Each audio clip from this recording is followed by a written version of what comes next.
start with roll call, please. Salas, Here. Campos, Present. Ortiz, Present. Vice Chair Foley, Here. Chair Cohen. Here. You have a quorum. Thank you. The first item is a change in the work plan. We're going to defer from today's meeting to the April meeting our tow services update. So we have to have a motion and a vote to do so. Do we have any public comment on that? We have no public comment. All right. Move approval. Second. Okay, let's vote on the work plan.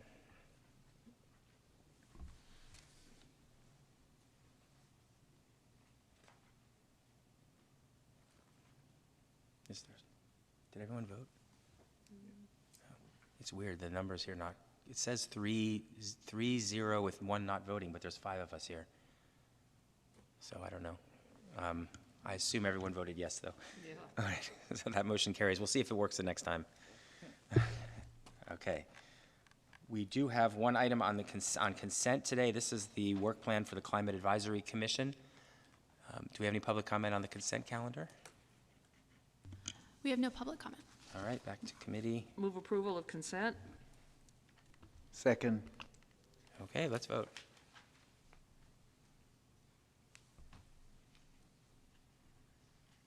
All right, all good that time. It's 5-0. Okay, we're starting with our first report today. Item D1 is the San Jose Clean Energy Roadmap Status Report. Zach, kick it off. Good afternoon, Zach Strike. I am the acting director of the Energy Department, joined here by Kate Ziemba, who is the senior environmental program manager and leader of our programs team, and Josh Chanin, senior carbonization program specialist, team lead for our transportation electrification efforts.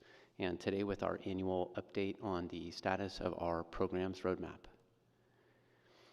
We're going to give a background on what is the programs roadmap, then talk about our current programs briefly, talk about how we score potential programs and solicit community input, and then finally finish with recommendations for programs for fiscal year 25-26. First, a word on what we mean by programs. So it's an overused term, and apologies for that. Sometimes the whole San Jose Clean Energy Community Choice Aggregator, or CCA, sometimes we refer to that as a program.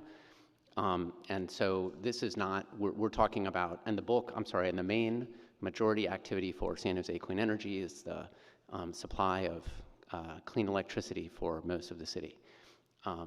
Today, we're talking about the everything else, things that we do for energy efficiency and pushing for electrification of a lot of the city.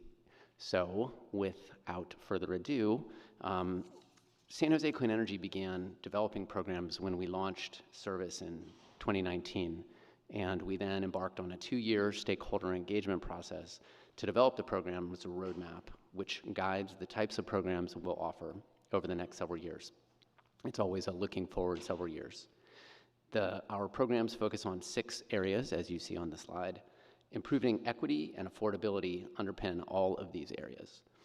And vehicle electrification and building electrification in particular correspond and align with the city's pathway to carbon neutrality, which identifies the highest impact areas for greenhouse gas reductions.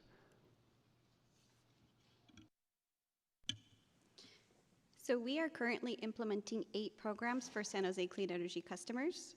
We recently sunset 3 programs, which are shown in gray, including 2 energy efficiency programs funded by a grant from the California Public Utilities Commission, and we're set to launch 3 more programs by the end of this fiscal year. The City Council approved a budget of up to $12 million for customer programs in fiscal year 24-25, and about half of the program's budget this fiscal year comes from external sources. This is our first big year for programs expenditures, and we have launched or in the process of launching our foundational programs like Eco Home Rebate, and we are learning a lot as we scale up. Here are some of the impacts of our programs through the end of 2024. So we've saved 35 million kilowatt hours, which is the same as the annual usage of more than 7,000 homes. We've avoided 19,000 metric tons of CO2, and achieve $14.5 million in lifetime savings for customers. Switching gears now to how we arrived at our program recommendations for fiscal year 25-26. So we want to create energy programs that our community wants and needs. We have a staff member who's dedicated to community engagement and conducting needs assessments. And we also receive input from the Climate Advisory Commission and collaborate with other CCAs and utilities to understand their most impactful programs. So we take the program ideas from these sources and put them through our scoring framework to help us prioritize. And we calculate scores for program ideas using 5 metrics that map to our council-approved guiding principles. Greenhouse gas reductions, prioritizing electrification in areas with low adoption, and customer savings carry the greatest weight. And our recommendations for fiscal year 25-26 reflect these highest scoring programs. So for fiscal year 25-26, we recommend offering 15 programs for SJC customers, including 4 new programs. We recommend spending a maximum of $14 million, and about $1.5 million of that would come from external sources. So this represents an increase in ratepayer spending of $6 billion compared to fiscal year 24-25.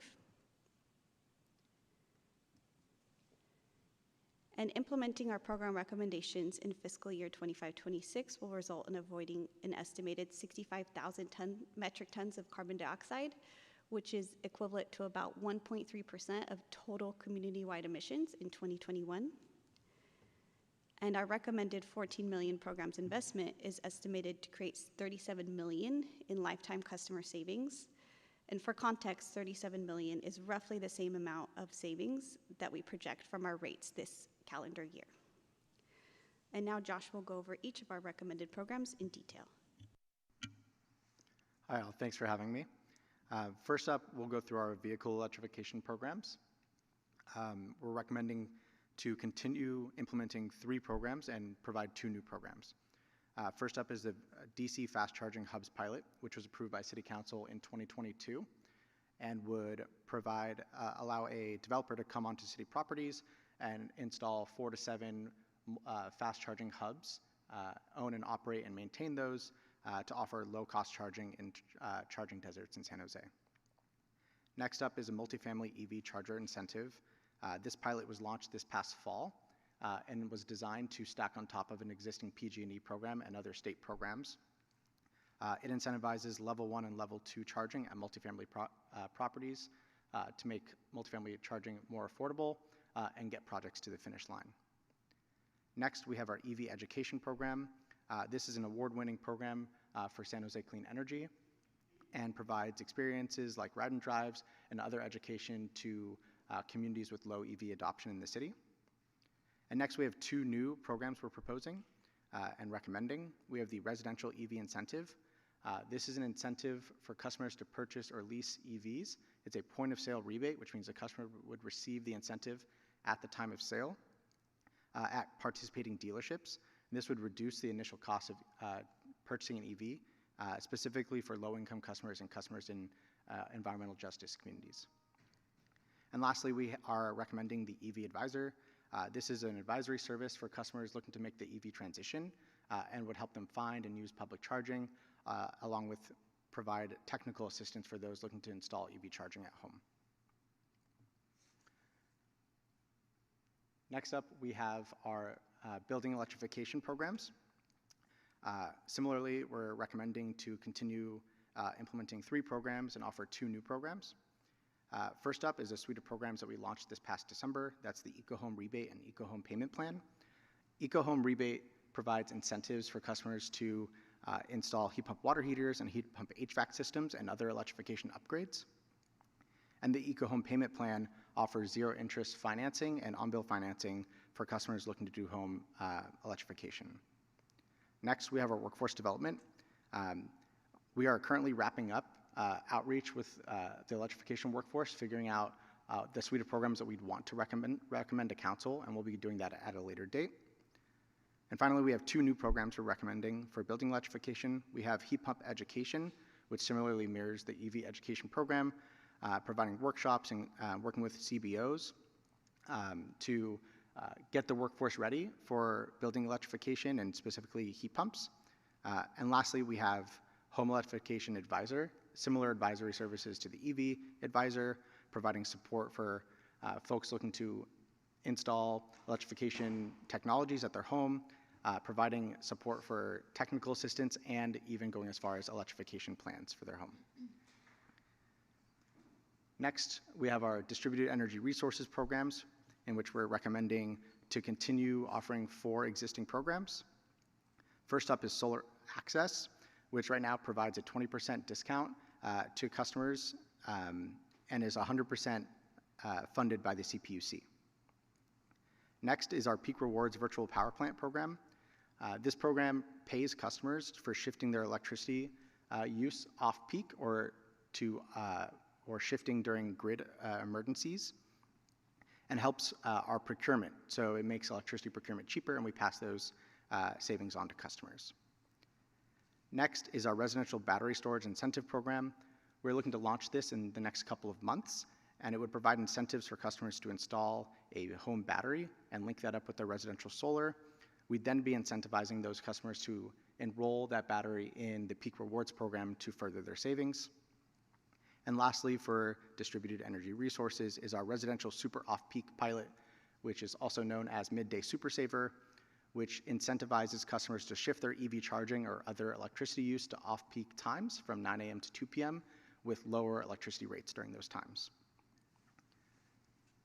And last up is our program-specific rates, our electricity bill relief pilot. In 2024, electricity bill relief reduced the risk of over 100 electricity disconnections for vulnerable households. This is done through an innovative partnership with the county's homelessness prevention program and Sacred Heart. We are recommending to expand this program for fiscal year 25-26 and use lessons learned from 2024 to bring that forward. And this brings us to our recommendation. Our recommendation is to accept this update and cross-reference for consideration by the full City Council on April 8th. And with that, we are open to questions. All right, thank you so much. I'm very excited to see this update. It's great to be at the point now where we're fully able to fund the programs. I think this is the first year where we're at our full funding level since we started San Jose Clean Energy. So thank you for bringing that to us. Do we have any public comment on this item? Yes, we have one comment card. Diane Solomon, please make your way down to the podium. You will have 2 minutes to speak. Good afternoon. I'm here on behalf of your Bicycle and Pedestrian Advisory Committee. We appreciate our city's climate smart goals for energy, water, transportation, and local jobs. We wanted to remind you of the following. In November 2021, our City Council set a goal of community-wide carbon neutrality by 2030, thereby accelerating our city's climate smart program. At this meeting, our council members also approved the initiative called Pathway to Carbon Neutrality by 2030, and 2030 is 5 years from now. Please enable our city's budget to fund the clean energy program, as well as the city's programs that have a proven record of reducing carbon emissions, that improve air quality, that reduce other pollutants, and reduce the gasoline and electricity that's used to power motorized vehicles. These programs are the Vision Zero program, the annual Bikeways program, Better Bike Plan 2025, Transit First, Vehicle Miles Traveled, goals, and the programs that maintain our bikeways, trails, pedestrian safety accommodations. These programs not only get us closer to carbon neutrality, they enable individuals of all ages to walk, jog, wheelchair, and bicycle safely within our city. Thank you for your attention, and thanks for making San Jose a great place to live. Back to the committee. All right, thank you. We'll start with Vice Mayor Foley. Thank you. Thank you for that presentation. I have some questions regarding the Distributed Energy Resources page 10. Can you tell me how that really works, the Peak Rewards Virtual Power Plant? How does someone benefit from that program, as well as the others? Sure, thank you for your question. So through Peak Rewards, customers have a couple different ways to participate. So we have what's called the behavioral pathway, which means they can sign up for our program, and then when we send them a signal that it's an energy-saving event, they can turn off the lights, not use their appliances, and any energy saving during that time period that we call the event, usually 1 or 2 hours, we are tracking their usage just like we do as their provider, and we give them a credit on their electricity bill for any power that they saved of $1 per kilowatt. For some events, it can be higher, as high as $2 per kilowatt hour. We are set to launch some new ways for customers to participate, specifically with automated devices. So for example, customers in April will be able to enroll their smart thermostat for their home and give us permission during those same events to wirelessly adjust it up or down a couple degrees, depending on if it's summer or winter. Customers will always be able to override and not participate in events, so they always remain in control of their device. Other pathways that, and then backing up, and then we will pay them for any, again, any kilowatt hours reduced during those events. Other devices we will enroll in the future include EVs through the telematics system on board the EV, so we can stop charging during that event. Customers can override, or we can adjust it to a different time of the day if they're enrolled in that offering for us. And so what we'll do is aggregate either a customer choosing to reduce electricity or any kind of automated reduction into this flexible demand, and that saves San Jose Clean Energy on procurement costs, and we pass those savings back to the customer by compensating them for participating. Thank you for that explanation. So how initially does a customer get signed up for, or how do they find out about the program? So we are undertaking a big marketing campaign for this with digital ads, emails, also working with CBOs to individually help folks enroll. They can go onto our website to sign up. For smart thermostats, some of the marketing will be done by the manufacturers of the smart thermostats. So for example, Google Nest will outreach to folks in San Jose who already have a thermostat installed. So through these different pathways, folks can get signed up.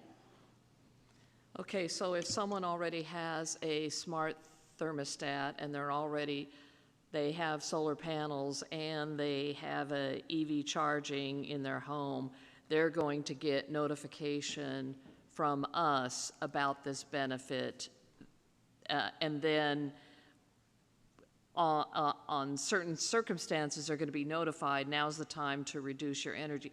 What would trigger that notification to them? So we are calling, we estimate 1 to 6 events per month, typically during the summer months. And what we're looking at before calling them are power prices. Also, when the state calls what's called an emergency watch, they're looking at, on the grid, supply and demand more generally. And so these are some of the triggers that would cause us to call an event. Okay, great. Thank you very much. Chair, would you like me to move? Go ahead. I'll move acceptance of the item and cross-reference to council on April 8th. All right, thank you. Do I have a second? Do we have a second? All right, we have a motion and a second. Councilmember Salas. There we go. Are you retiring the energy efficiency program? Is that what I saw? You went pretty quickly. So we received funding from the California Public Utilities Commission. It was for a 3-year cycle, and that cycle ended on December 31st, 2024. So we are currently doing the final reporting for that. So the answer is yes? Yes. So energy efficient is probably the most effective form of saving energy and dollars, right? I'm surprised you're not picking that up if we're funding these other programs. Yes, so we are currently taking the learnings from those programs and looking at whether we should apply to the California Public Utilities for a new round of funding. There are different application pathways you can undertake, and we do have some energy efficiency measures in our eco-home rebate program, for example, attic insulation, and so we're looking at ways that we can increase energy efficiency either through external dollars or ratepayer funds right now. And so we expect to incorporate that into next fiscal year programming. But that's not in this year's fiscal. You've definitely retired it for this fiscal year. Is that what you're Yes, saying? correct. Okay, So, great. sorry, fiscal year 26, 27. Do you want to add I something? mean, no, just, it's not impossible that over the next 6 months, I mean, between now and next year, that we find a great program and we come back to council with a one-off. I'll also add that, you know, it's a crowded field out there for existing programs and energy efficiency programs operated by others. And so I think for the next 12 months, probably we'll do a lot of trying to elevate those to get more participation in those. Okay. Then you mentioned we put the chargers at the libraries and community centers. They'd be low-cost chargers. What's the, is there a fixed price that you've negotiated with the provider or what? So this is for our direct current fast charging hubs pilot program. We're still in the beginning of that. We're in the RFO phase, but this is a tolling agreement contract structure. So a developer would install, own, and operate the chargers, and we would pay them a monthly fee to have the chargers there with liquidated damages if reliability fell below 97%.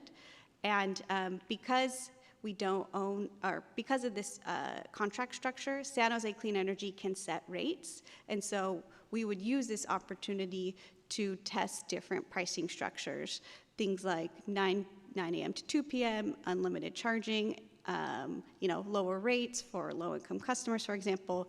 But we would collect all of the revenue and be able to set rates accordingly, according to our priorities. Okay. And then last question, kind of, and I have a couple of non-statistically relevant things to share with my colleagues and you. And Zachary, I told you about this. I have a friend who opted out of San Jose Clean Energy over at the Villages. And so I called him and I said, hey, go to one of your neighbors and get their bill, who's in San Jose Clean Energy. Because I was curious, we got briefed the other night, and I was curious to look at how much the difference in bill was. And I was staggered to find out that San Jose Clean Energy's bill was 37% lower than the PG&E bill. I was really struck because the presentation that you gave us was that it was averaging like 9 or 8%. So it wasn't apples to apples. It's not statistically relevant, but it was fascinating to me. I was really impressed. So the other non-statistically relevant sample I have is that I have batteries, solar, plenty of solar, 5.7 kW, and heat pumps I put in my house. And it's great, but in the wintertime, my energy bill is much higher, even with solar, because the electricity is so much higher on a relative basis, you guys know this, than natural gas. And I just can't help but wonder, as you're going towards the electrification, if, especially when you're looking at equity, I keep wondering about using some of this money to drive down the rates even further, so that San Jose has, a reputation of 37% lower, as opposed to having some of these programs, which I believe PG&E offers anyway. And I would just ask you to just consider that as you're coming to council and even meet a briefing. But I'm not sure how many programs you have that PG&E offers anyway. I'm not sure if you have a requirement to have these programs. But boy, the more we can drive down rates, you talk about equity for everyone across the board. And that's why energy efficiency, I was sorry to see it go, because that really helps everyone across the board. So if you could look into that, I would really appreciate it. All right, thank you. Thank you for those comments, and that's the balancing act that we have to discuss going forward about where we apply the excess revenue from clean energy. And I'm excited that we're beginning to have more programs than we had before. Obviously, the question of gas versus electricity, in the long-term roadmap, we anticipate gas prices are going to be escalating at a much higher rate than electricity, which will obviously close that gap as we move forward. I have a few questions. On the multifamily charging, and I've brought this up at past meetings, but there are obviously we have new developments where we're requiring charging stations for all the parking spaces. This program is specifically to help companies help developments retrofit their buildings with charging at a certain number of spaces. Is that the way it's set up? Yeah, it's set up for existing buildings, so not for new construction. Right. Okay. And then I have seen, I think I've mentioned the type of technology that's out there now. We had a company called Joule Labs present to us. I don't know if they've come and talk to your department yet, although I recommended that they did. They provide an automated robotic service where you have they only need to have power to one parking space, and then they charge their roving charging vehicles that then can go and charge other cars. It should be much cheaper and more efficient than having to put in charging at every parking space in an existing garage. So I'm hopeful that we'll start to talk to them about how they could implement in our city, and also how we might be able to use our multifamily charging incentives to support that kind of program rather than the traditional installation of charging stations. Have you had any interaction with a company like that yet? I have not.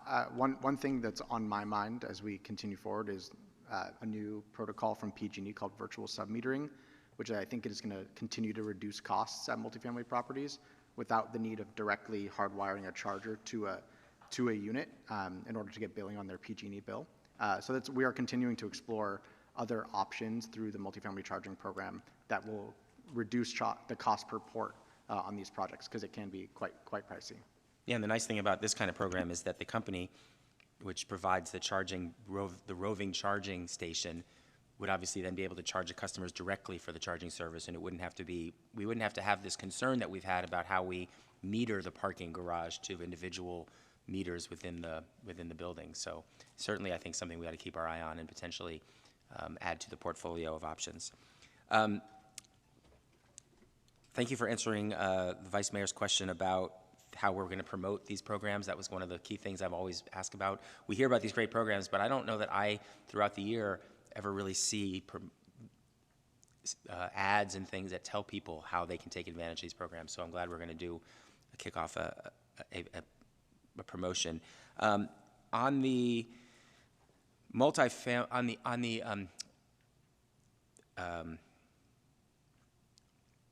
appliances side, we just saw a scare story in Spotlight from the realtors who one of their guest columnists mentioned that the state's going to not going to let you buy gas appliances anymore, and it's going to be expensive. And it didn't really have a perspective from the other side, or any kind of response from the city about the programs that are available to help people offset the costs of making that transition.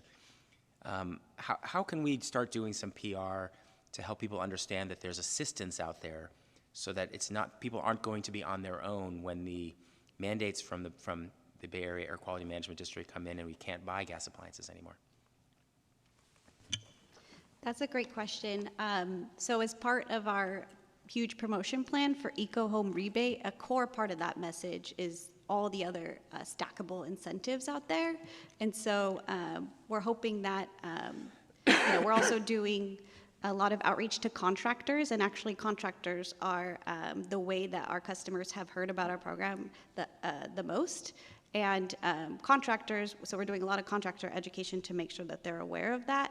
But we could definitely look into doing more PR and connecting with journalists to help tell that story. Yeah, I think it would be important to get that story out, that our role is to help people achieve the goals that are being put in place by the state and other agencies. We're here to be a facilitator and help, not be in the way, and help make it more affordable. One of the things we've talked about in the past is people being ready for this change, right? So that people don't have their water heater die and then they have an emergency situation where they have to get a new water heater in 24 hours, and they're more likely to just buy the same kind of water heater again because it'll plug right in. We have, I think, in the city, permits for people when they install their water heaters, and we know water heaters have a certain lifespan before they're going to expire. Have we thought about any kind of program where we might proactively send a mail to people at the time that their water heaters are about within maybe a year of expiring, to say, hey, your water heaters are expiring, you should consider this new technology, and here's the grants that are out there to help you make that transition? That's a great idea. Okay, thank you. I think that would be really nice, because again, we don't want people to be stuck in a dire situation without hot water for a week because they have to now upgrade their electrical panel or something else. And then the last question I have is about understanding what the need is out there, because some homes would be ready to switch to an electric appliance and some are not. are we thinking about a program where we might go around and do an inventory of what the needs are in various homes so that we would know what the overall readiness is for our residents to make the transition to electric appliances?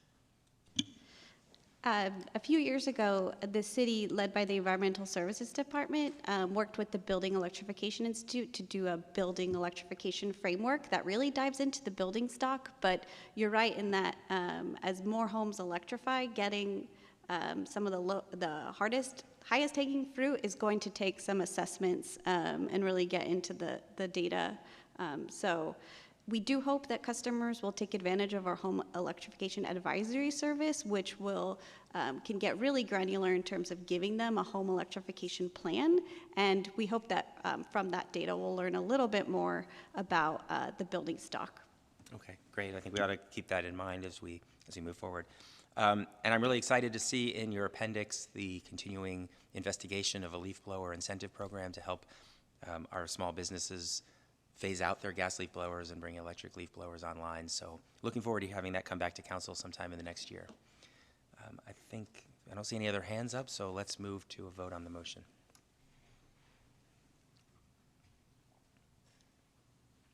All right, that motion carries 5-0. Thank you so much. Now we're on to item 2, which is our Integrated Solid Waste Program Status Report.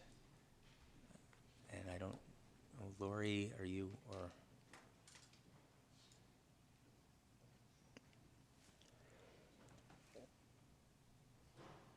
This is our opportunity to talk trash.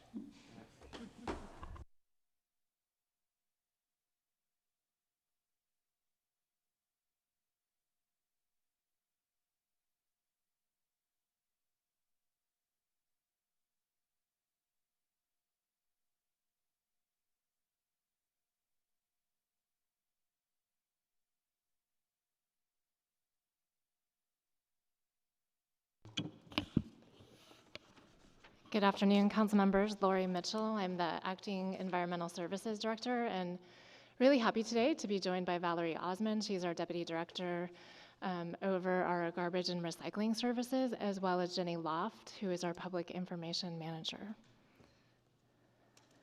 And with that, I'm going to turn it over to Valerie. Great, thank you, Lori. Good afternoon, I'm Valerie Osmond, Deputy Director with Environmental Services. Excuse me. Integrated Waste Management oversees solid waste collection, processing, and disposal for all residential, commercial, and city facility operations. We manage an annual program budget of about $300 million and oversee contracts and agreements for the services provided by various haulers and facilities located within the city and county limits.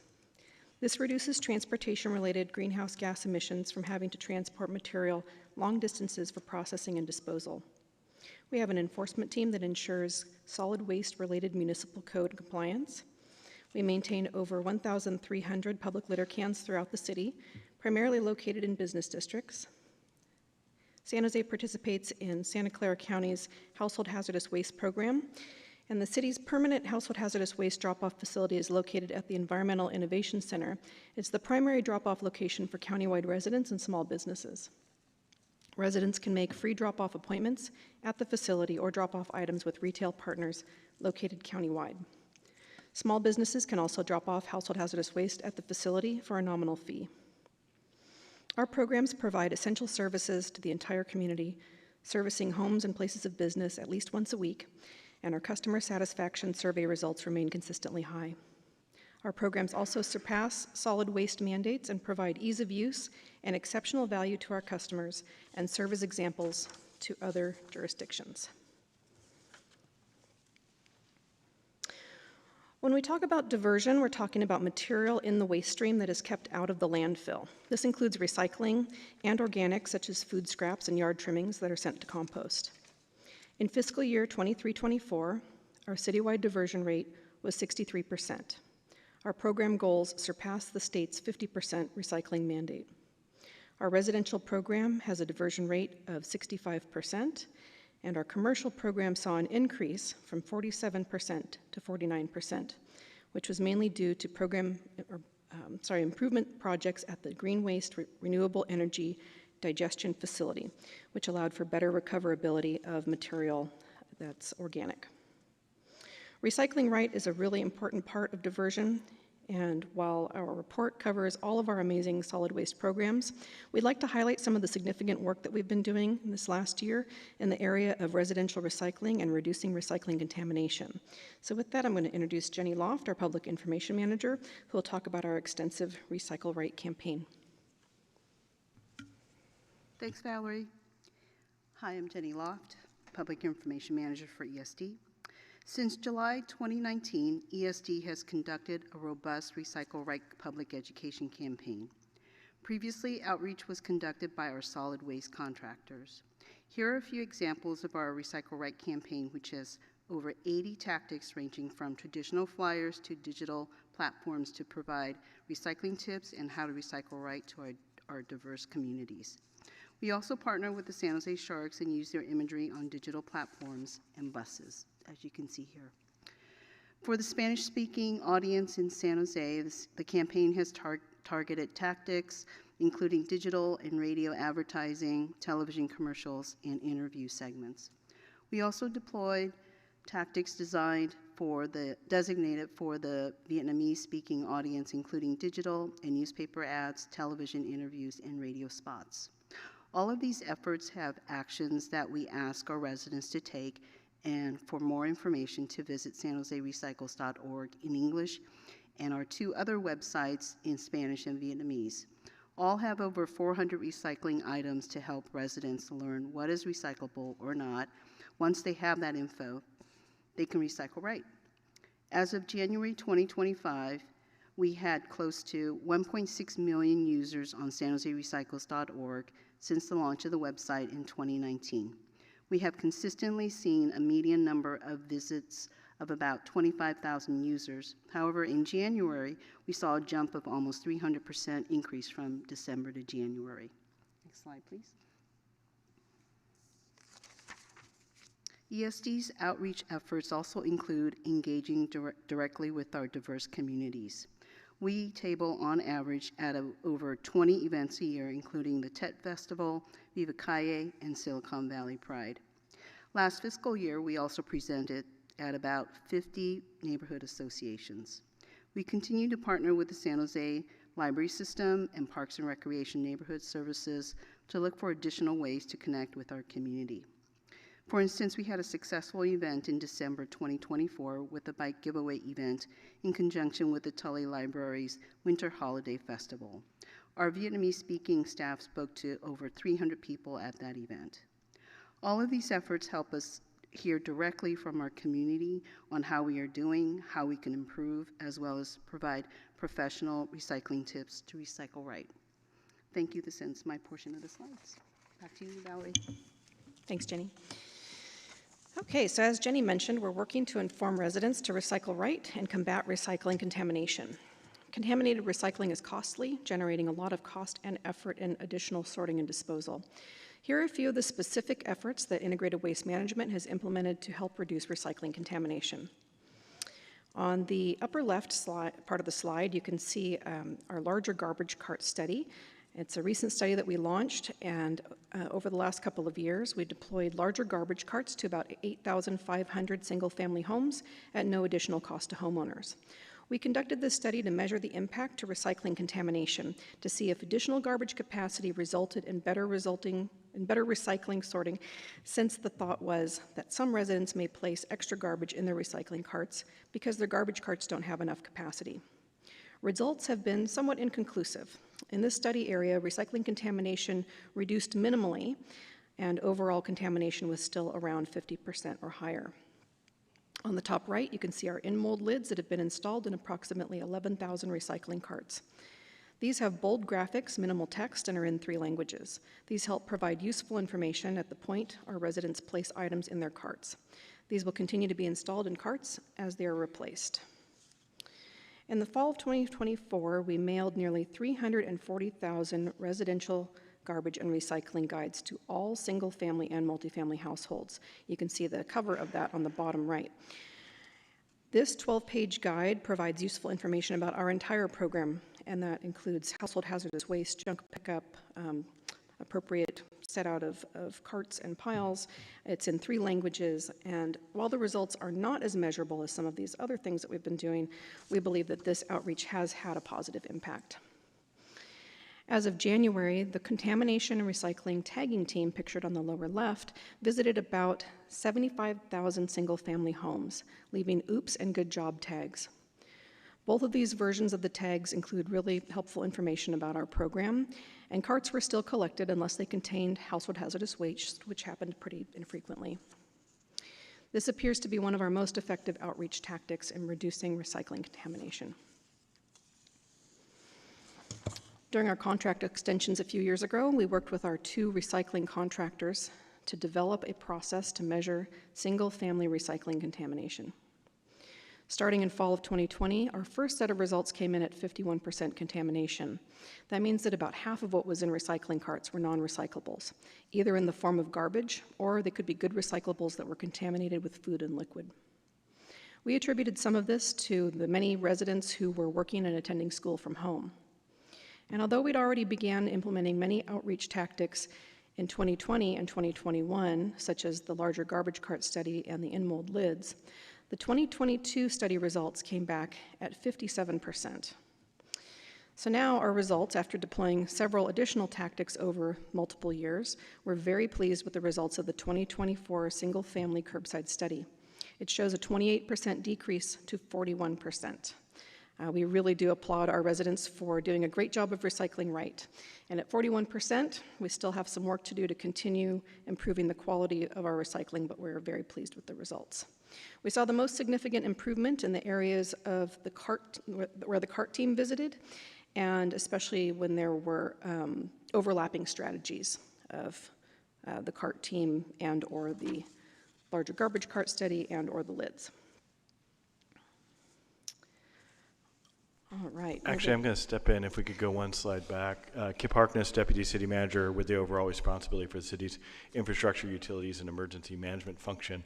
I'm stepping in here because staff is not doing a good enough job telling you how amazing this is and how important this is to the city and how great their work is. And so I'm going to lean into this a little bit. Back in 2019, we restructured all of our contracts with our haulers to clarify kind of where some of the responsibilities were and to incentivize each other to move in the right direction. As part of that, one of the main changes in the way the contract form, and Valerie was very much involved with all of this, was to recognize that when the haulers have a higher level of contamination, they have a higher level of cost. And so in recognition of that, we pay them more when there's a higher level of contamination, significantly more when there's a higher level of contamination. We also clarified that since it was now in our incentive to lower that cost, the entire responsibility for the education, outreach, enforcement, and tactics were entirely on the city team, and by the city team I mean Valerie and her crew, to think citywide across all of these different languages, cultures, and users, how we can help people reduce that contamination rate. And she took that challenge, and her team took that challenge, and they used data-driven results. They used qualitative research as well as quantitative research. They used the best thinking in behavioral change, and they managed to get what is one of the most significant swings in contamination rates that I have ever seen across the nation. The resulting savings for this, Valerie, do we have a sense of roughly what this might change in terms of order of magnitude, how much this might save the city? I will say roughly several $1 million.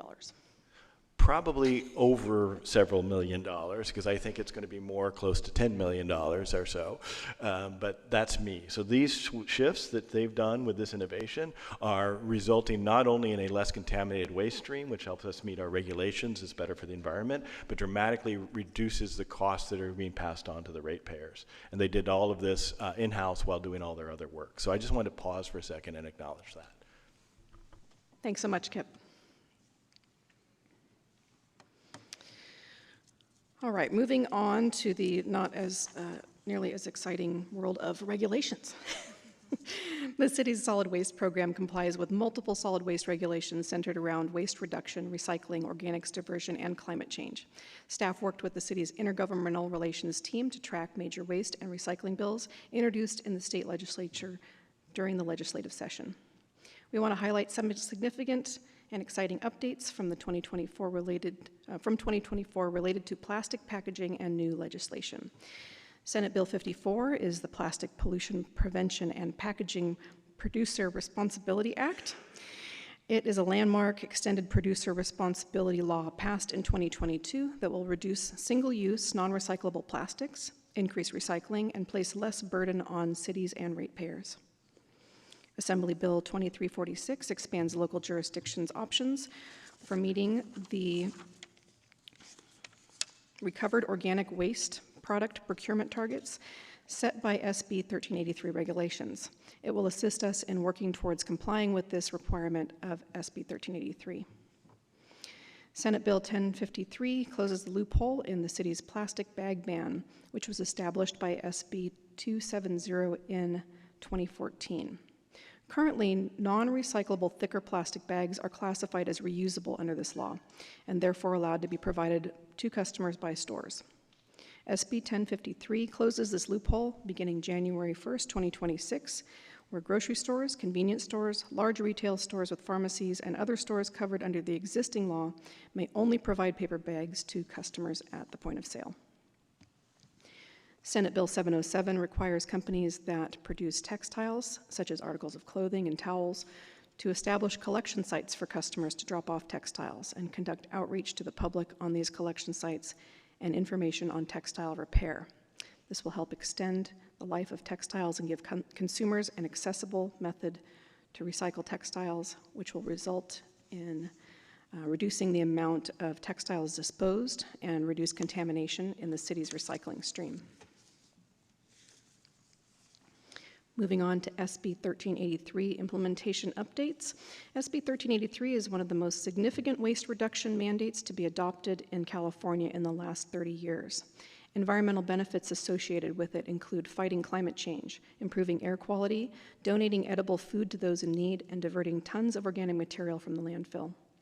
Most importantly, SB 1383 aligns with the city's Climate Smart program by reducing greenhouse gas emissions, and it helps the city achieve zero waste goals through waste diversion and by supporting local recycling markets.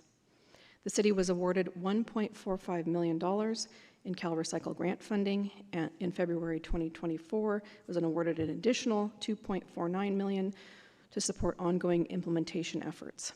We've used these grant funds to cover things like cart and bin labeling, bin lid color changes, outreach and education. And we've also used these funds to launch a compost hub, which provides free organic mulch and compost for city projects, available for pickup by city staff and contractors.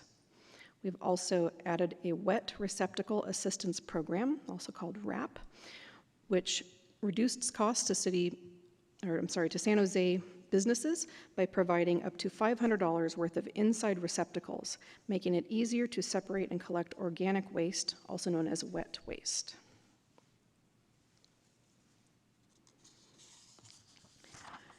Integrated waste management's zero waste element is intended to be part of San Jose's Climate Smart plan. While the integrated waste management programs currently do an excellent job of reducing greenhouse gases, there's always room for additional improvement. The zero waste element will help engage residents and businesses on things they can do in the realm of solid waste so that they can also work towards reducing greenhouse gases. Last year, the draft zero waste element was presented for stakeholder feedback and is due to be presented to City Council later this calendar year. Okay, so wrapping up here with our next steps, as I just mentioned, we're working towards finalizing the zero waste element. We're undertaking some significant program enhancements in our program that oversees solid waste generated from construction and demolition. We will assess the work of our contamination and recycling tagging project, which has appeared to be highly effective. We've just launched our compost hub for city projects, and we're looking to expand that to the community and to our residents. We continue to actively monitor bills for impacts on San Jose's programs and ratepayers. We're engaging multi-family dwelling residents to help inform them about proper sorting of garbage and recycling, and we'll be distributing tote bags for in-home collection of recyclables and installing new bid enclosure signs. As we continue to track, and we'll continue to track and pursue grant opportunities. We request the approval of our annual report, and we are available for questions. Thank you so much for the report. Let's start with public comment. Do we have any on this item? Yes, we have one comment card, Diane Solomon. You can make your way down to the podium. You will have 2 minutes.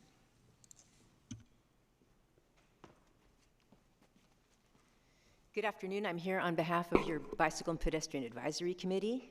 Last March, we had a meeting with Valerie Osmond and her team, and we know that our city is working mightily on identifying the waste problem areas that are dangerous for cyclists, pedestrians, and everybody in our city. 2, we appreciate that this department plans to place reflective materials on the bigger waste carts, but for streets that are consistently blocked, that have poor street lighting, and are otherwise more dangerous for cyclists and pedestrians like the Vision Zero corridors, we respectfully point out that maybe these should be given special attention. And 3, might the city issue non-collection notices for garbage and recycling carts that are placed in bikeways by both residential and commercial customers? 4, we understand that inappropriate leafy waste pile collection is only enforced between May and October, and in the fall when leaves are falling. These piles are difficult to see in the dark, and we respectfully request that you extend enforcement to November when many more leaves obstruct our streets. And please note that the 311 app doesn't have a category for reporting bikeway, crosswalk, or sidewalk obstructions, and this prevents integrated waste management from identifying other serious problem areas. And lastly, we respect that our city conducts special outreach to landscape contractors who place yard waste on our streets with bikeways so that they learn, know, and will follow our city's set-out guidelines on these streets. And we also appreciate the new mailers that have come out that are really clear on what to recycle and what not and everything they're doing. Thank you for your attention and for the integrated solid waste program, and we thank you for making San Jose a great place to live and work. Back to the committee. All right, thank you for the public comment. Let's start with Councilmember Campos. Thank you, Chair, and thank you, staff, for that presentation. I just wanted to ask a quick question to help me understand about e-waste. Is that contamination found often in the analysis that was done? Yes, it is unfortunately found quite often in both our garbage and recycling carts. Thank you, Councilmember Campos. There are places that do e-waste collection. There's drop-off events. You can drop those off at the household hazardous waste facility if you just make an appointment. So there are quite a lot of other opportunities to dispose of e-waste, but we do see that in our recycling carts as well. And is there any messaging strategy that's working on addressing the issue of e-waste, or any other strategy that's going to help drive folks to dispose of their e-waste products in more appropriate settings? Most of our e-waste outreach falls under the household hazardous waste outreach in general. I can't think of any specific e-waste targeted outreach. I want to add also that some e-waste can be collected as part of the free and unlimited junk pickup program that we offer to all of our single-family and multifamily residents.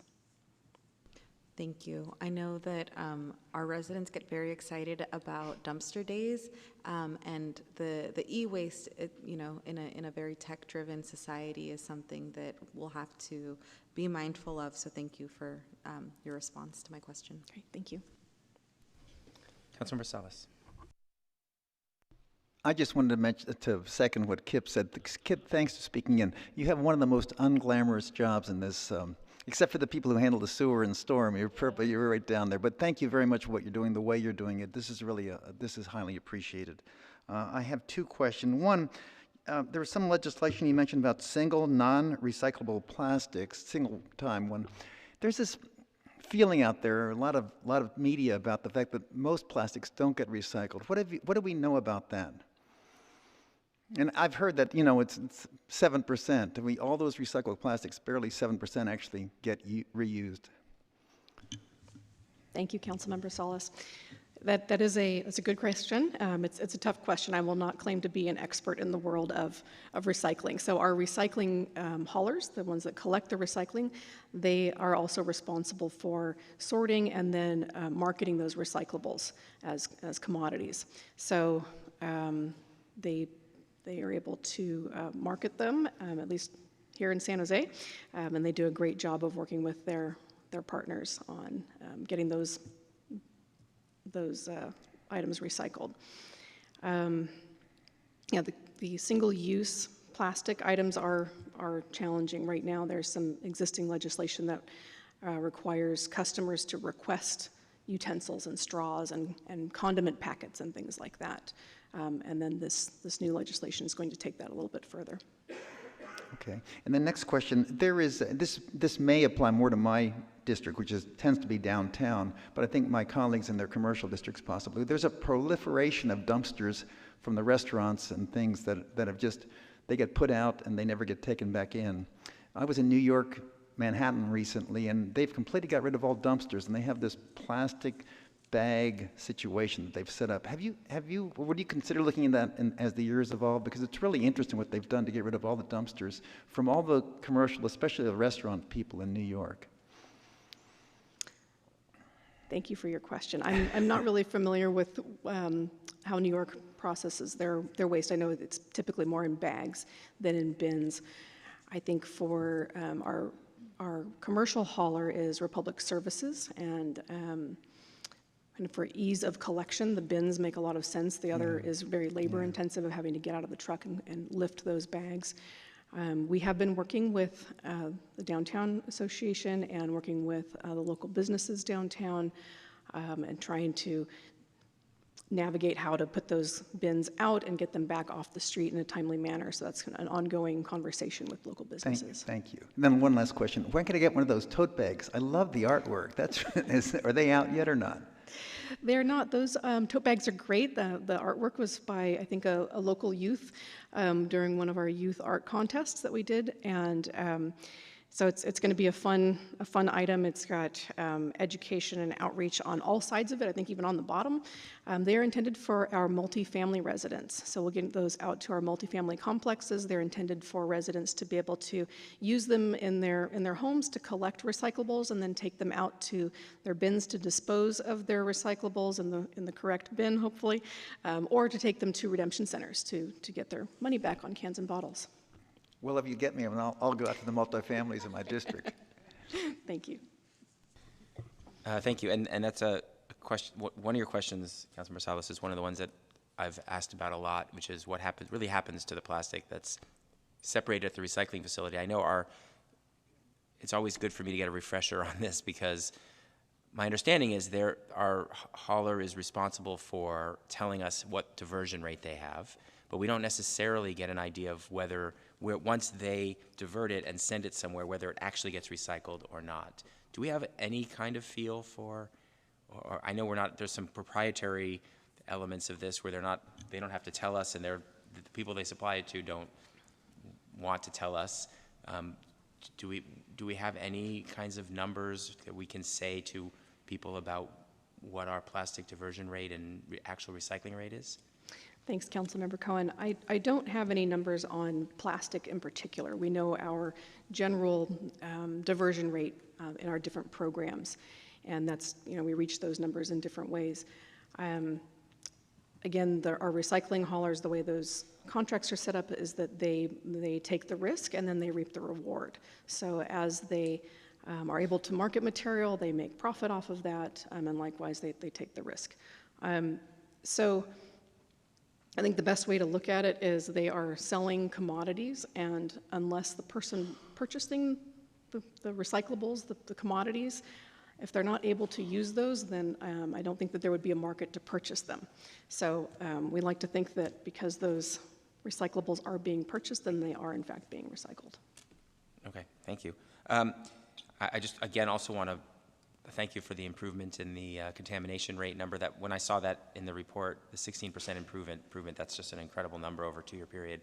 I will tell you, when I went out to my cart in the fall and had one of those tags on my cart, my first moment was, oh my gosh, what did I do wrong? But it was great. I had one of the good job tags, so I feel proud of myself that I actually must be recycling correctly. So was very happy to see that, and I'm glad that that program is working. I did, and one last comment for those of you who are new and haven't had a chance to visit, or haven't yet had a chance to visit the MRF, I always forget what that stands for, the Material Recovery Facility. Material Recovery Facility. It's an amazing place, and it's great to see actually what happens to the garbage and how it's separated and how it's handled. You know, I think there's a lot of skepticism in the public that when they throw things in the recycling bin or they put their compost into the garbage, that it actually ends up getting separated and going to the right place. And I know that there's videos online even from Green Waste with their MRF that you can share with people and show them how it's all separated and where it all goes. And I know I've showed that to several people who told me, oh, it's not really happening. And I was able to show them that video. But if you get a chance to go see it in person, it's definitely worthwhile. I don't think, did we have a motion yet? We didn't have a motion on this item yet. So if someone wants to make a motion to accept the report. I'll make a motion to accept the report. Second. All right, we have a motion and a second. I had a couple of questions. Yeah, I did. Okay, I didn't see it there. Sorry. Thank you for this presentation, and thank you for the success that you have experienced by educating all of us. I have a couple of questions. First, the card that you sent out that says these are the plastics that you can recycle, really helpful. My husband has it sitting up next to our recycle bin, and he checks and makes sure that it fits the category. So he just started using that, although we've been recycling a long time, probably wrong in some cases. But one thing that strikes me is we go to places that say there's several garbage cans, landfill, recycling, and trash. It's really hard to know the difference. How do we, Starbucks, for example, do I put the cup in the landfill? Do I put the cup in the recycling? Or is it trash? Or compost, sorry. Which one do I put it in? Can we educate our restaurateurs who have that process to put up those cards about what works and what doesn't? Even up in our break room, the trash and the recycle bin is very confusing, and I see a lot of mixed of trash going into the recycle bin and vice versa. So how can we educate first our employees and other, including me, that includes me, and other businesses around us to recycle better or recycle right? Thank you, Councilmember Foley. We'll start first with city facilities. So we have been rolling out some improved signage and different cart lid colors to try to help with that messaging and getting people to recycle right. And while recycling at City Hall and all of our city facilities is important, and we do sort all of that material as well. So it does get sorted. I think we've now got some separate paper bins to try to help keep that paper dry, but both the garbage and recycling streams at city facilities is sorted. At businesses, in San Jose, we have a very unique wet-dry system. So our businesses can work with our commercial hauler, Republic Services, to develop the system to meet their needs. So they have wet bins, which is for any food scraps, food soiled or liquid soiled papers and cardboards. That all goes in the wet bin, and that all goes to an anaerobic digestion facility that turns all of that into energy, which is amazing. And then there's the dry side. So we've got wet and dry is kind of garbage, and then recycling, kind of everything else that it doesn't fall into the first category that I mentioned. For businesses that have a lot of one type of material, like a lot of glass from a bar or a lot of paper from an office building, then they might have a separate, we call it a customized bin, where they would put most of that one type of material. It keeps it nice and clean and separated. So kind of a 3-bin system, and then our businesses can opt in. For businesses that you mentioned, like Starbucks or other big chains, they likely have receptacles that are designed and used nationwide. So their signage may not necessarily align with our wet-dry programs. But again, that material does get sorted. If it's in the garbage or the dry side of things, kind of the everything else bin, that material gets sorted at a materials recovery facility, and then all the wet material, before it goes into the anaerobic digestion facility, they do sort through that as well and try to pull out any material. You mentioned cups in particular. Those cups have a liner in them that unfortunately makes them not recyclable, but it does help keep your coffee from leaking out. Thank you for that explanation. I really appreciated that. So what you're saying is I can't go wrong because it's going to be sorted at some level. It's still nice to make the effort. And I do yeah. the best I can. Thank you. I appreciate that. That's all I had. Thank you. And for the city, for city parks and other places, we have one can. We don't have multiple cans in our public spaces. And what most people don't know is that because the city does an off-site separation, it all is separated and sent to the proper place. I'm hopeful that it'll get implemented sometime soon, but 2 or 3 years ago, my office had a budget document that was approved as part of the budget to put signs on all those garbage cans across the city parks that says, everything in here will be separated, please throw it all in one container, just because people don't know, and I think a lot of people are skeptical. I know people carry their cans out of the park or put their can on the side because they're afraid to throw it into the garbage can, so I'm hoping that we'll get that signage sometime to help clarify for our residents and park users. All right, don't see any more hands, so let's move to a vote to accept this item.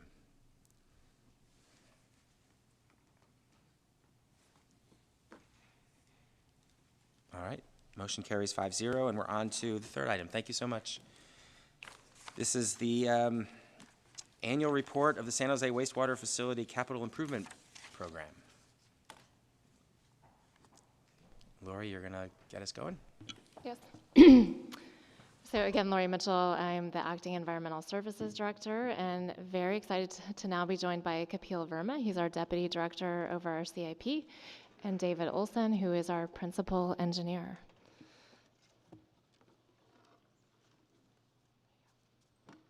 And I will turn it over to David.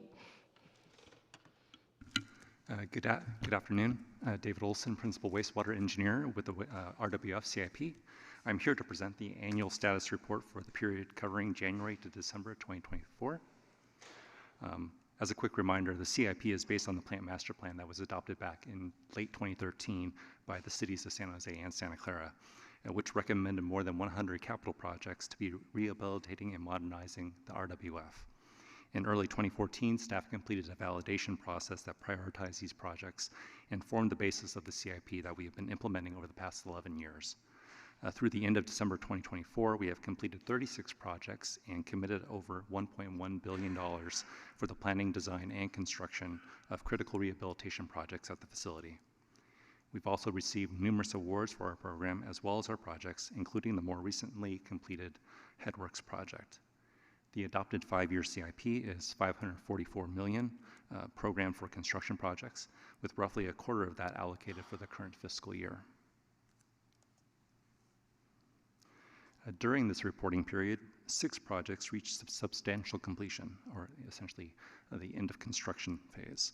The Blower Improvements Project replaced and rehabilitated aging equipment to boost the reliability of our aeration system. The Fire Life Safety Project upgraded the fire alarm and monitoring systems across multiple buildings at the facility. The Outfall Channel Project upgraded our water quality monitoring system to ensure ongoing compliance with our discharge permit requirements. The Storm Drain Project rehabilitated pump stations and pipes across the facility to protect critical infrastructure during severe weather events. And finally, the Yard Piping Improvements Phase 2 project rehabilitated several large diameter process pipes to mitigate the risk of failure.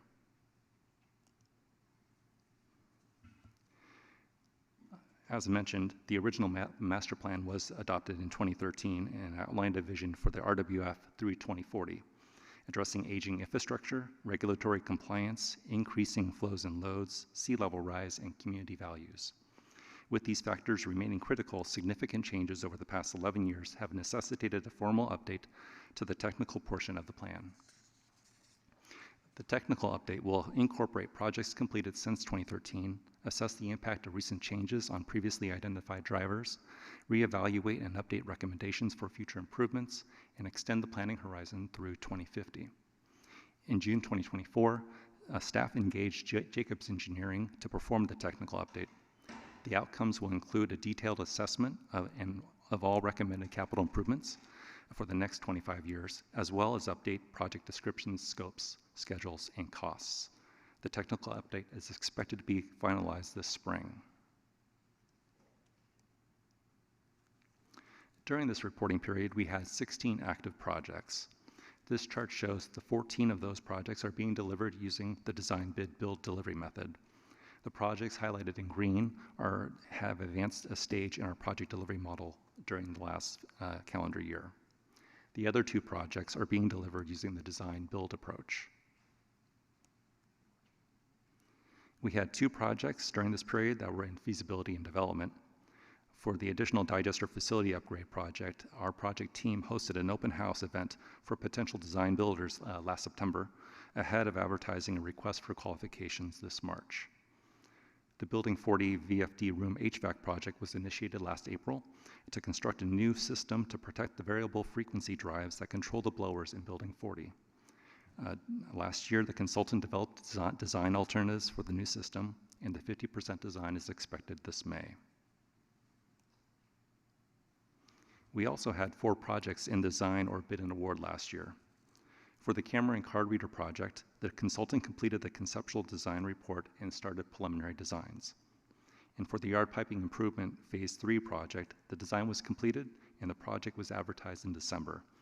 Bids were opened in early February, and a recommendation for construction award is anticipated to go to TPAC and Council in April. At various points last year, there were 10 projects under construction across the entire facility. By the end of the year, 6 of those 10 projects were completed, leaving 4 active construction projects at the start of 2025, as shown on the next slide.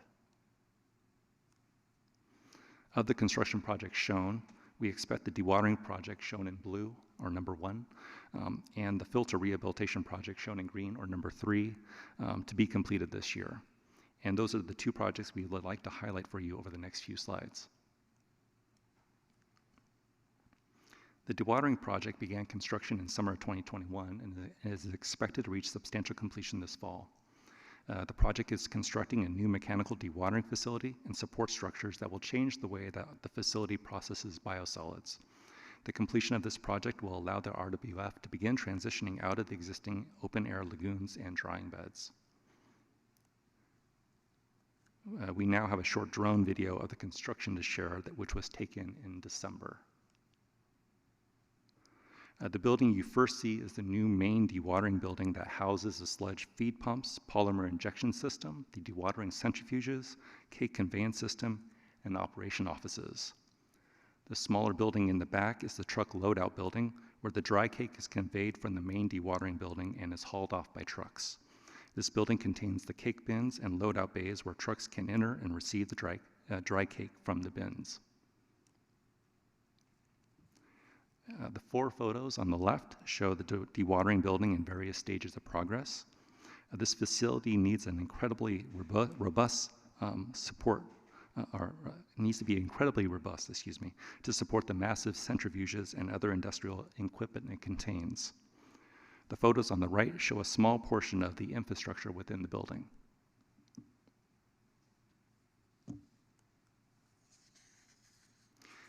The second project I'd like to highlight is the filter rehab project.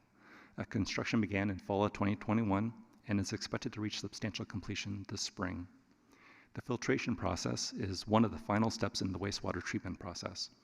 The RWS tertiary filtration system was built in the 1970s and 80s and consists of 16 granular media filters and ancillary equipment.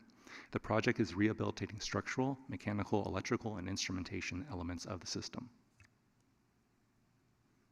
Now we wanted to share a video of the process for the backwash cycle here.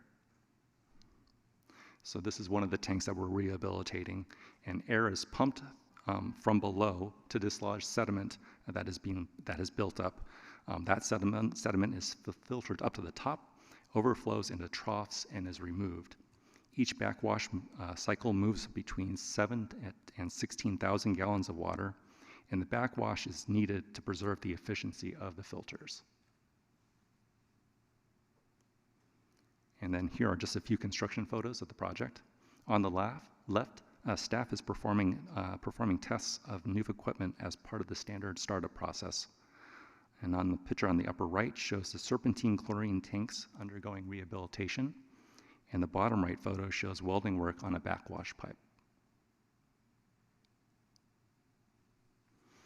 And finally, over this upcoming calendar year, we are expecting to reach substantial completion, as mentioned, on the dewatering facility and filter projects.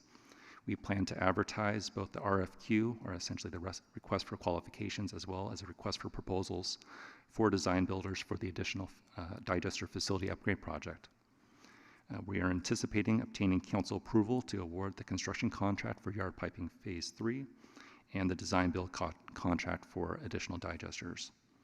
And we are also anticipating obtaining council approval for the plant master plan technical update. And that concludes our presentation. We are available to answer any questions you may have. I'll just weigh in with one thing again. This is Kip Harkness, Deputy City Manager. Two things. One is the drone footage you saw is not just because it's fun to fly drones, which it is, but we use the drones to do inspections that would otherwise be difficult, dangerous to do with humans and cranes, and it also gives us a real-time and continual understanding of the construction site in a way that we can use for improving safety and improving the construction process.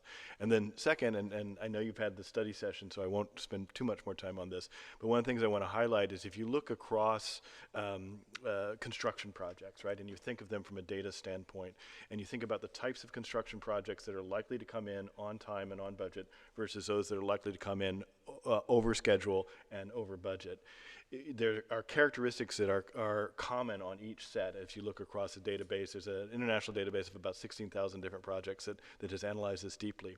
And the most complicated projects and the most likely ones to be on time and on budget are where you have very modular, very clean site to start with, lots of very few unknowns and very lightly regulated. Things like actually solar, where it's modular and you're clicking the panels together and the regulations are well known and understood, is one of the most successful. The most complicated environment to deliver a project on time and on budget is where you have a highly regulated environment. You have a complex set of technologies that have to be bespoke, developed for this particular situation. You have to do that when you have an existing ongoing operation and you have a constrained site with lots of unknowns because it's been in existence for a long time. That describes exactly the regional wastewater facility. And yet, despite that level of complexity, this team, especially under Kapil and others' leadership in the last 5 or 10 years, has been more and more consistently been able to deliver these projects on time and within budget in a way which I think is very impressive. But they remain the most complicated kind of environment to deliver this type of work, and I want to be just respectful of that and really clear and appreciative of both David and Kapil for their leadership in this. Thank you, and that's all we have. All right. Well, thank you, team, David and Kapil, for the update. Do we have any public comment on this item? We have no public comment. Okay, coming back to the committee. I don't see any hands, so let me just thank you. Oh, sorry. No, I was just going to. Okay. Okay, let's just thank you for bringing the report. And again, thank you for the January study session. We got a lot of more detail there, so I don't know that, I certainly don't have any more questions now, just, except for one, which is the location of that upgraded entrance facility. There's two entrances. There's on Zanker and there's on Los Esteros on the north side. I thought that we were upgrading the Zanker side entrance. Is the entrance still going to be, the main entrance still going to be the Los Esteros side? Good question. Yes, we do have two separate entrances, with the main entrance being on the Los Esteros side. Our Zanker Road entrance is primarily for construction access as well as chemical deliveries. We are upgrading that as well. We were talking about moving some of the administrative offices over to the Zanker side. Is that still happening? There's already a lot of office on that side. Currently, no. Our admin building will remain on the Los Esteros side. We are upgrading the administrative offices for some security down in the Zanker side. Okay, thank you so much. And I will always refer to it as the largest wastewater treatment plant west of the Mississippi, even if it no longer is true. Good question. We're the second now, I know. but that's I okay. was very disappointed to learn that. All right. Councilmember Salas. Well, I just wanted to take the time to say the same thing. Kip, I didn't know that. I thought they were just doing that great stuff in an unglamorous industry, but also coming in on budget really is hard and stuff, things like this. So it's fast. Thank you very much for what you do. Real quick question. The recycled water still comes back to the city, but you're completely disconnected from that other than the pipe hooks up down at your, or do you actually get involved with the recycled water? Good question. The facility produces the recycled water, and actually one of the videos and projects that David highlighted, the filter rehabilitation project, does that. So there are Title 22 compliant filters there that are the source of the recycled water, and then we convey it to outside of our fence line. And how many million gallons a day roughly go out to recycle water versus what you process every day? Order of magnitude, let's say we process about 100 million gallons a day at the facility. Roughly 10% of that we'll send to our South Bay water recycling supply. Thank you. Jeff, could you just add a little bit to that? Because it goes outside of your fence line, but we still have a partnership around that that's pretty intimate. Jeff Provenzano.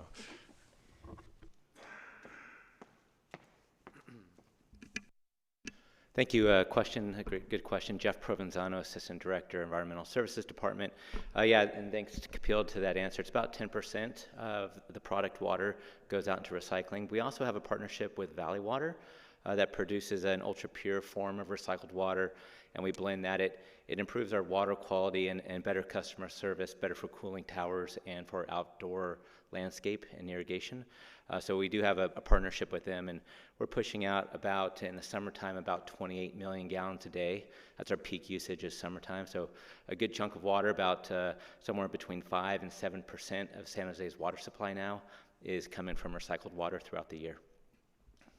And you've got some expansion plans on the purple pipe, I think, right? Oh, that's correct. Yeah. So the system was built with sewer ratepayer funding back several years ago, and we are still expanding and increasing the use of that to kind of maximize that benefit. Approximately another double in size from where we are now from a water supply perspective. We just finalized an agreement with San Jose Water Company a couple months ago to allow them to purchase another 5,000 acre feet of water. That's right now, on average, we're about 13,000 acre feet of water we're selling a year. This will another 5 to San Jose Water Company. And we're also working with Valley Water on a purified water project to use the remaining of that effluent for drinking water. A bunch of projects going on right now, both recycled water expansion and further use of wastewater effluent. All right, now ready for a motion? Move to accept the report. Second. All right, thank you. Let's vote.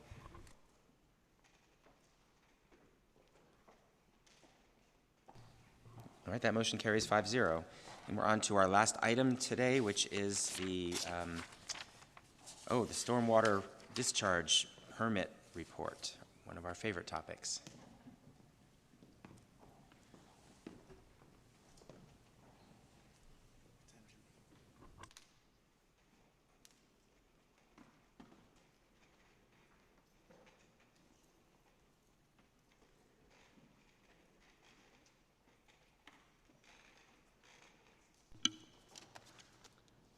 All right. Well, we'll be talking more trash, okay, Chair? So just so you know. Good afternoon, Chair, members of the committee, and members of the public. My name is Regine Nair. I'm Deputy Director of the Environmental Services Department. I'm also here with my colleagues, Deputy Directors Matthew Nguyen from Public Works, also Jennifer Sagan from Department of Transportation, and Assistant Chief Williams for Fire Department. We're all here together to provide an update on some of the current status and the next steps with the stormwater, regional stormwater permit. So just as a reminder for the committee and also members of the public, the stormwater permit actually stems from historic federal regulations dating back to the late 1940s. which eventually led to the creation of the Clean Water Act in the early 1970s. Essentially, the Clean Water Act states the prohibitions of any pollutant discharging into the waters of the U.S. And just for bring that home to us in San Jose, that's actually Coyote Creek and Guadalupe River for reference. So as you may be aware, this is the third iteration of the stormwater permit, which came into effect July 2022. And it has expanded in each iteration. So the latest version that we see is 22 provisions, which are essentially chapters that you can see in the slide. That's incorporated in several of our departments, almost about 10 departments, that manages any potential discharges that could enter into our storm sewer system or into our waterways. Looking ahead, there are critical milestones that the city will still need to continue to deliver until the end of this particular permit term, which is scheduled to terminate at June 30th, 2027. My colleagues here and I will go over many of these milestones in the subsequent slides, so I'm going to start off with Matthew. Thank you, Rajini. Matthew Nguyen with Public Works. As Rajini mentioned, there's a few areas of focus that we are working on. One of it is to make sure that the city is in compliance with provision C3, where we have to provide and build GSI device and facilities in the city so that we can capture and filter all of the stormwater runoff before we can release it to the surrounding water body. Picture that you can see here on the lower right corner is one of the projects that we proudly deliver and just complete. It's the River Oaks Stormwater Capture Project. On this project, we convert the flood detention pond into a bio-retention facility, where now we can capture all of the runoff from the surrounding area, and we filter it, and then we clean the water before we pump it into the Guadalupe River. So this is a one-of-a-kind project that we built in the city, and it's basically it's gonna help us to meet the requirement from the permit.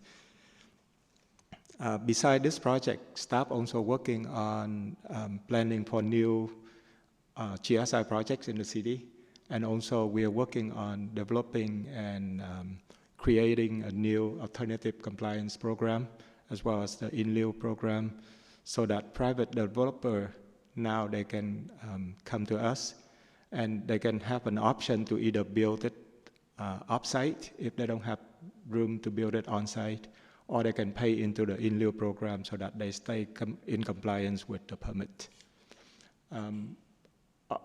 Besides this, the city is also required to track and evaluate all of the GSI device and keep track of all of the projects that we have in the city. So Rajni will talk about that in the, later in the presentation. So another area of focus is the trash capture reduction program. This is under the provision C10. Basically, the city is required to reduce the trash load by 100% by the end of the year. And in order to meet this, city staff put together several programs to try to meet this target. One of it on the capital side is to build new trash capture device, and also it includes large trash capture device and small trash capture device to bring down the trash level. So far, with the support and funding from Caltrans under the large trash capture device phase 7, we were able to install 3 devices. Due to construction challenges, the other 3 have not been installed, but we are working on evaluating the alternative options to figure out what's the best way to deliver these projects and to meet the requirement. Parallelly, we also award the small trash capture device project last year, and as of to date, half of the device has been ordered and been delivered. So we are on track to complete the project by about August or September of this year. And now I will pass it on to Jennifer to discuss about other programs that we have in place. Thanks, Matthew. Jennifer Sagan, Deputy Director, Department of Transportation. So as you can see on the next bullet, as part of the direct discharge program, the Phase 2 waterway surge count will be conducted in the spring to identify where there are individuals experiencing homelessness in waterways and in lived-in vehicles in the public right-of-way, especially near storm drains. Rajani will talk a little bit more about this later in the presentation. And then shifting to private lands, there's a new requirement in the permit to identify parcels that are connected directly to the city's storm drain system and rate the amount of trash on those sites. The city has inspected over 2,400 parcels and determined that about 1,300 of them are, have potential private laterals connected directly to the system, the city system. And of the 1,300 parcels, about 80% of them are considered clean or low trash generation per the permit requirements. More than 200 sites still need to be further inspected to address trash. And these inspections must be completed by the end of this year. And as you're probably aware, an EPA grant which supports our nonprofit partners will be expiring in June of 2025. The city is seeking new grant funding opportunities to support the nonprofit partners so they can continue to engage the community in education and trash removal in our creeks, really popular activities for the community. Lastly, city staff will be expanding the Adopt a Drain program that was piloted in Council District 1, which will help increase the trash load reduction scoring through the city's on-land visual trash assessment program. Expanding citywide will help address trash found in the public right-of-way because staff will be conducting targeted outreach in areas that experience high amounts of trash per the permit, and how it can also support the city's focus areas in cleaning up our neighborhoods while meeting 100% trash load reduction compliance. So I'm now going to pass it to Chief Williams.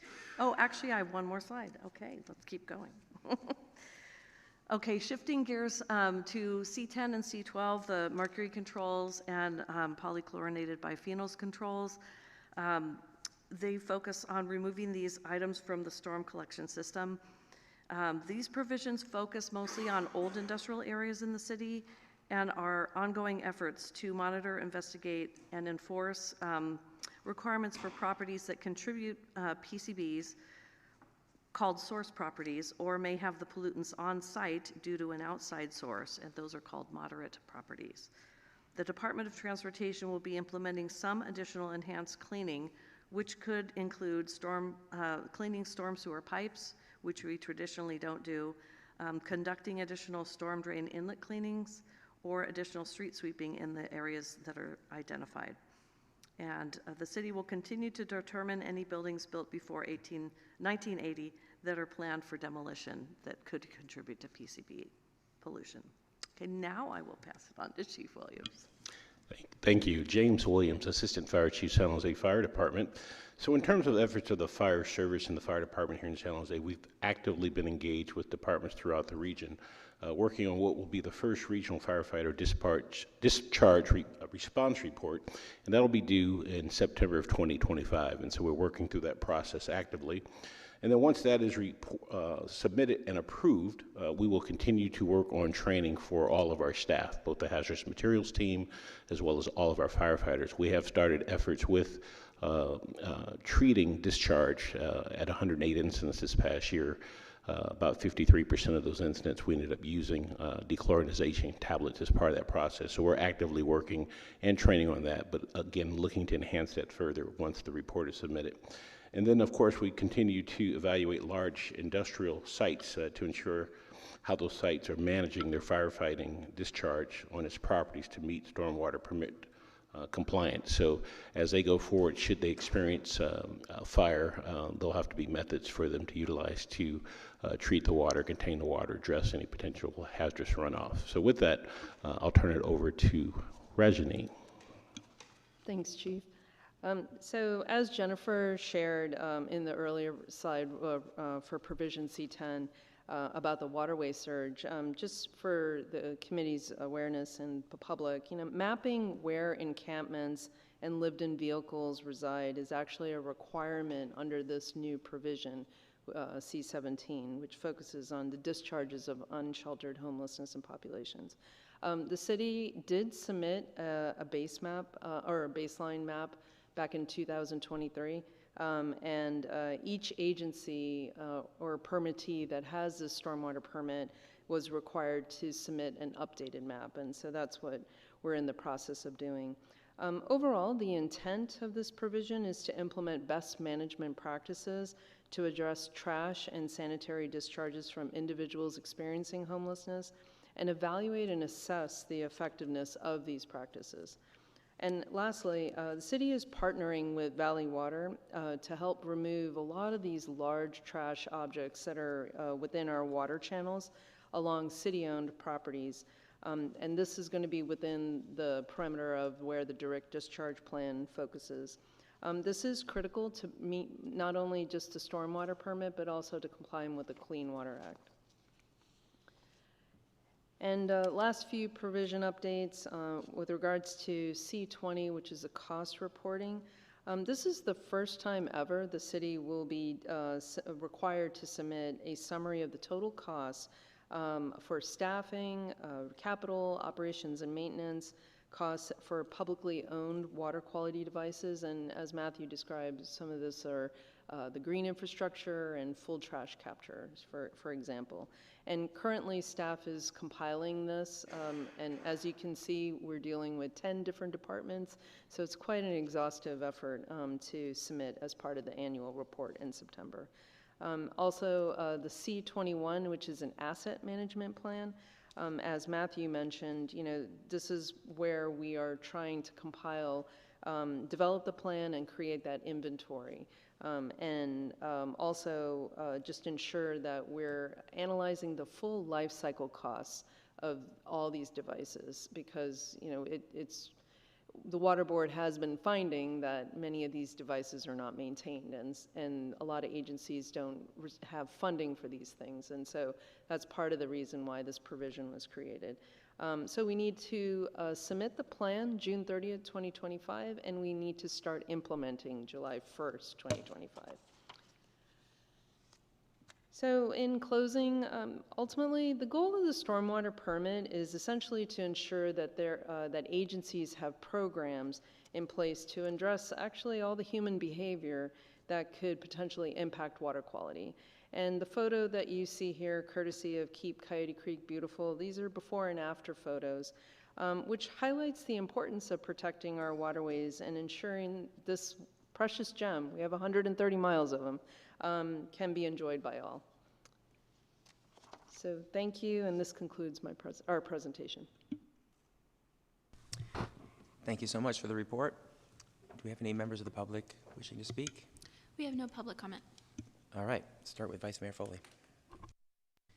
Thank you. Thank you for that presentation. Really important work. We learned last year how important the stormwater permit was and what we need to get to do and be in compliance with it. And so I appreciate the briefing that we had earlier today. So I don't really have any questions other than to say we were cleaning up the Guadalupe this weekend with trash punks and found some shopping carts again and other things, but mostly it was pretty clean and in good condition. We hope it to be pristine because it truly is they're beautiful waterways, and we need to restore them to their natural beauty. So thank you for this report, and I look forward to the progressing as we move forward. With that, I will move acceptance of the report and cross-reference to the council meeting on the 25th of March.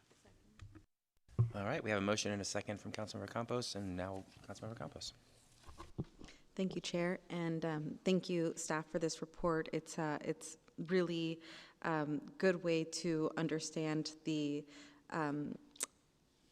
needs that we have as a city to address what our responsibilities are with our waterways. And I want to echo Vice Mayor Foley's remarks about the beautiful job that's been done to ensure our natural resources are protected, preserved, and that, you know, this work that sometimes goes unnoticed is celebrated, because it is truly remarkable work that's being done. And I did just have one question. So we're looking at a list of 21 activities that need to come into compliance. What is necessary to reach compliance? Staff time, resources, is there, you know, anything else that is needed?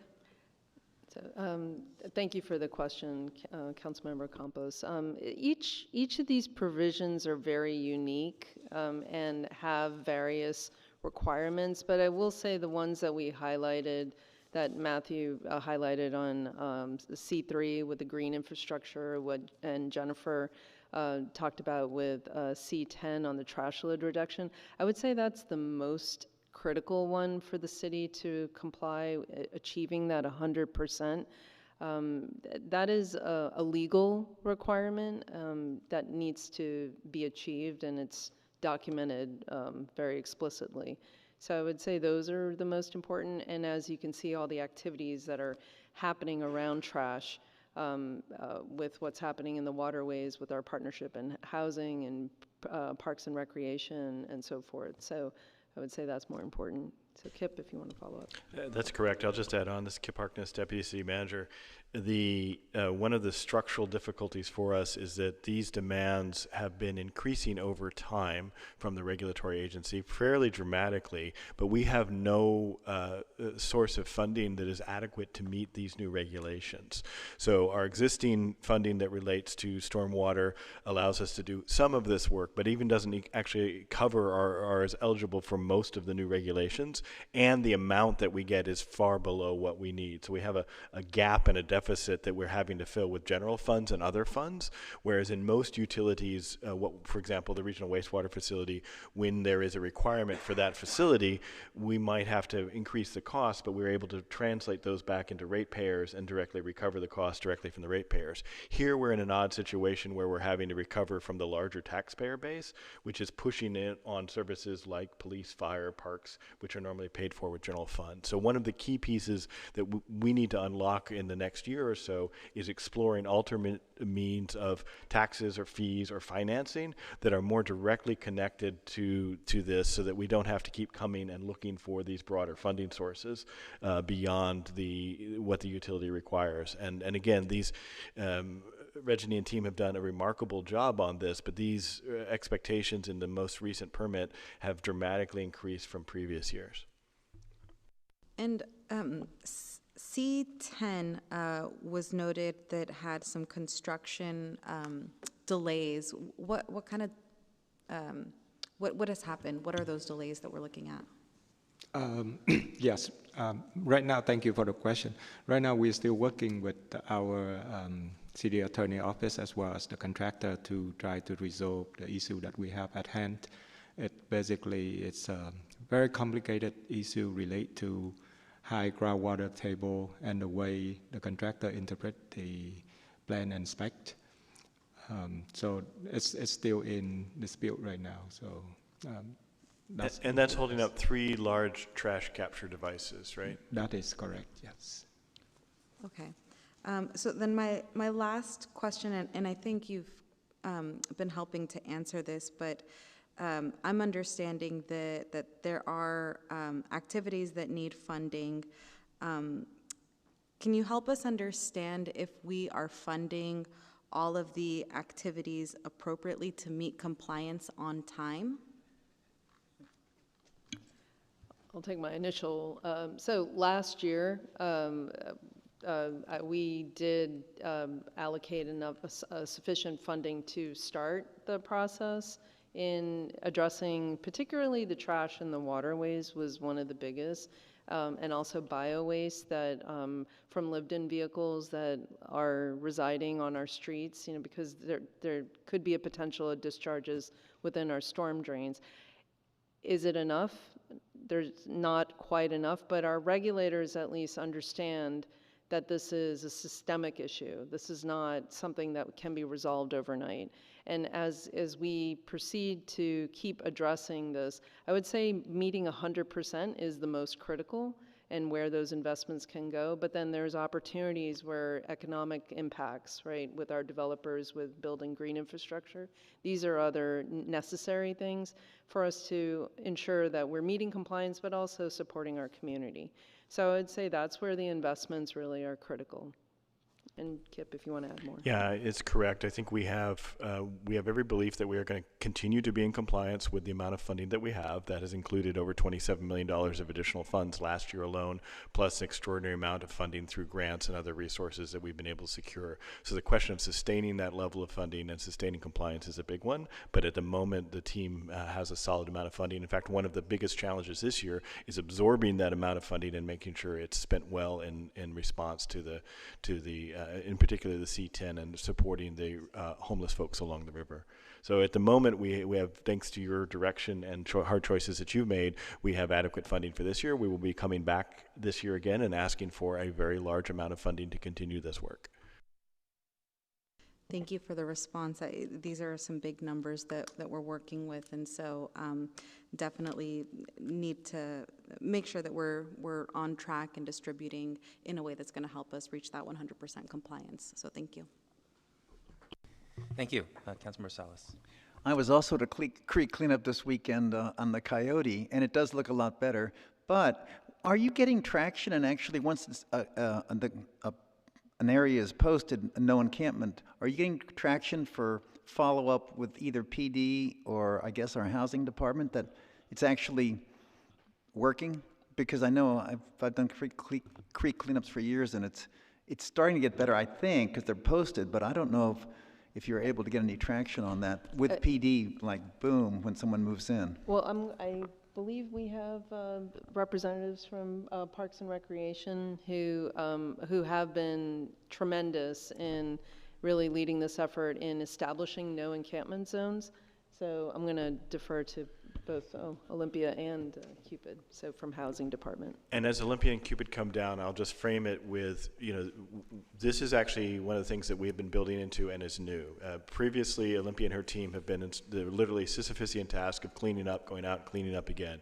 So we have a 5-part strategy now that is really to engage with residents, to make sure that we offer them alternative sheltering, that we actually clean up the area, and then hold it clear, and then restore it. And that is new, and it's just starting to be implemented at scale.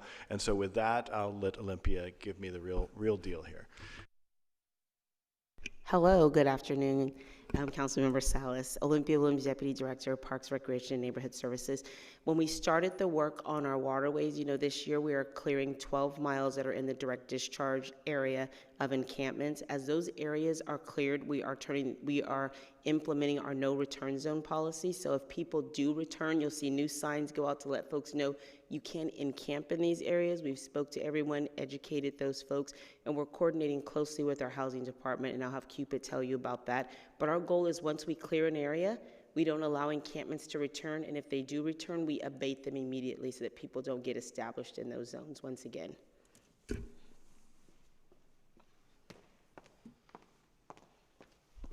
Good afternoon, Council. Cupid Alexander, Deputy Director of Housing. So as Kip had indicated, what we're doing is we're coordinating with Olympia's team, but as we hold the areas, we're absorbing them into our current housing portfolio.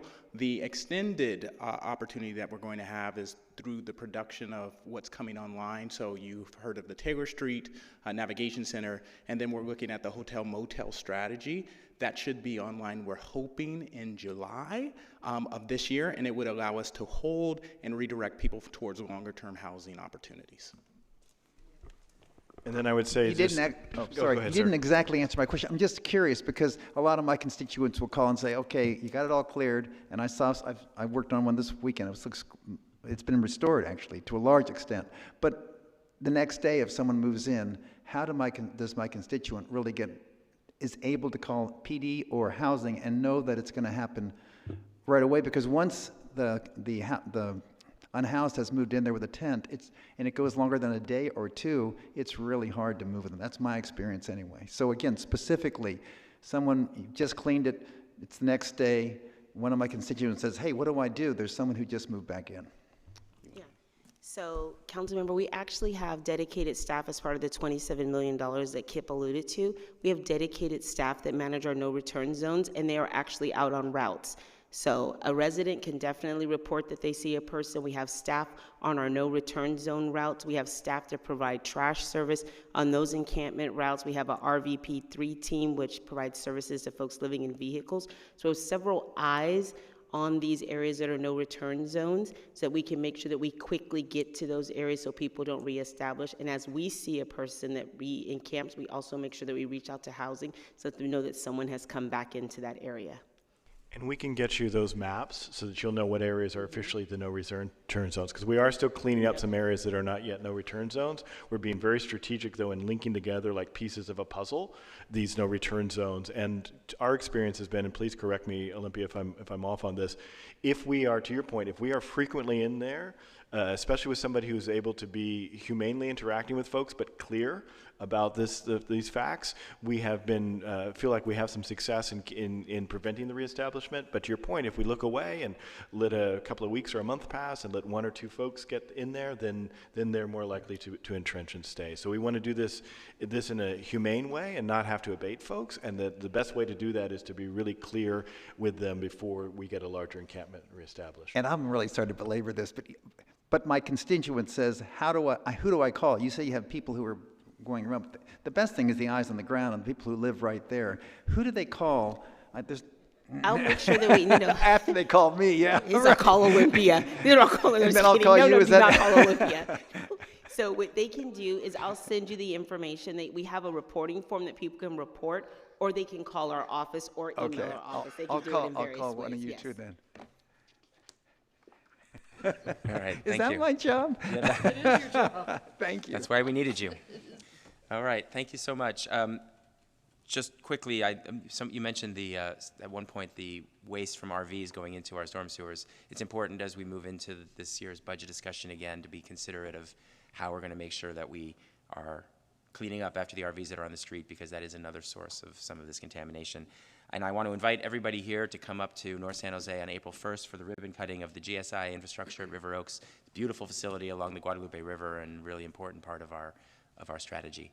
So that morning, April 1st, will be the day. All right, we have a motion and a second, so let's vote. All right, motion carries 5-0, and we're on to open forum. Do we have any hands, any cards? We have no comment cards for open forum. All right, great. We're on to adjournment. Before I adjourn, I just want to thank our staff member, Kip, who's here for his last time, unfortunately. I've spent a lot of thought in the last month about how I prevent this, but I haven't been able to come up with a good plan for that. Kip is one of the most knowledgeable and approachable and useful people in the city, and it's going to be, in my opinion, a waste of his incredible intellect to be out in the middle of the ocean on a boat. But I'm very excited for you, for your plans, and thank you for all the work you've done with this committee and for the city. All right, and with that, we are adjourned at 3:22 p.m.